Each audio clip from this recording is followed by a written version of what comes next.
Good morning. Yeah, I'm talking to you today from the Alfred Hospital, where the aim is to raise real money for real people. It can be a tough place at times, the Alfred Hospital, but it can be magnificent. There are superb stories of survival against the odds. We'll talk about a few of those today.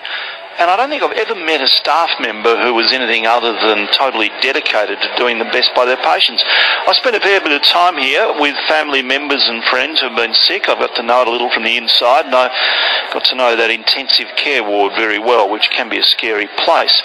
That's the good side of what we're doing today. If you need it, this is the real world. Today is a celebration of the Alfred and the real people who do so much here. It's also a chance to hit your kick for the Father's Day appeal for the Alfred. 1800 888 878.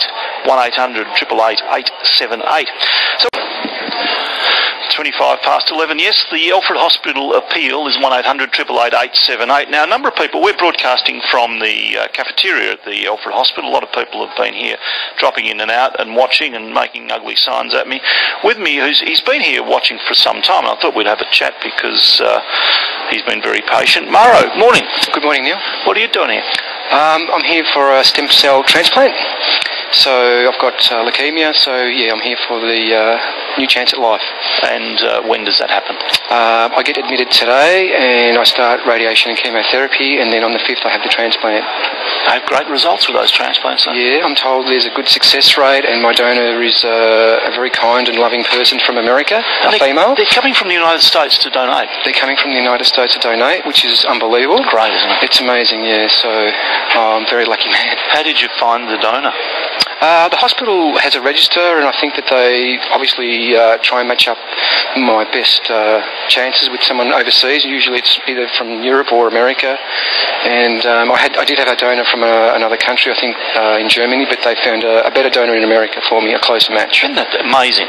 Search the world for a donor. It's absolutely amazing, and I actually wish that there were more donors in Australia to help locals, because I'm just so grateful that they've found someone, because not everyone finds a donor. So what is the process now? You go through some chemo, some radiation? I have 2 days of radiation treatment and chemotherapy, so they've got to bring my blood counts down to almost zero and bring down my immune system to basically nothing.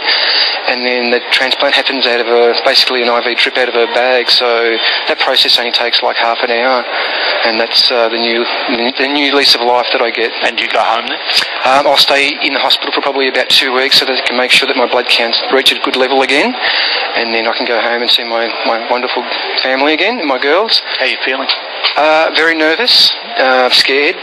That's a reasonable emotion. Yeah, look, it's been very hard the last week, because they obviously have to tell you all the pros and cons of it all. There are dangers that come with it all. It's upsetting, because I have a young family and a wonderful wife that's been very supportive, so I just want to stay strong and just make sure I get through this process. So the first bout of chemo that I went through, I was very positive and strong, and I got through it really well, so I've just got to take that with me to this next stage and just fight through it. How old are your kids?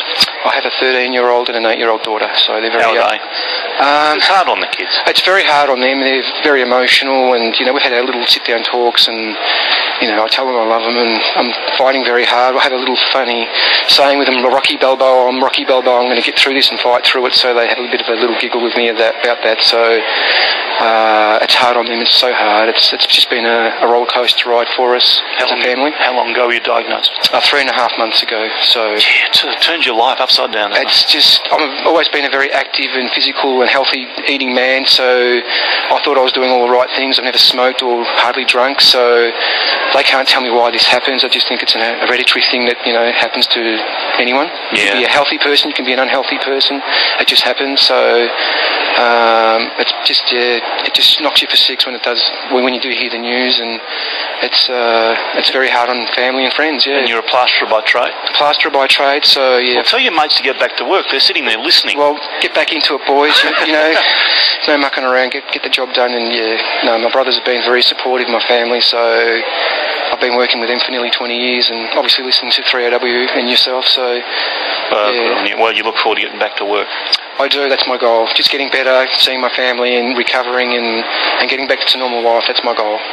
Well, I really wish you well, and you're in the right place, and the success rates are extraordinary. I would really urge you to, and I say this to people I talk to in similar situations, and most of them come back to talk to me and tell me how it all goes. So I want you to make that aim, that you give us a call whenever, say how it's going, and say, I'm just ringing to tell you I'm in remission, I'm back plastering. Yep, no, I will do that. I'll make sure I get back to you and, tell you all the good news.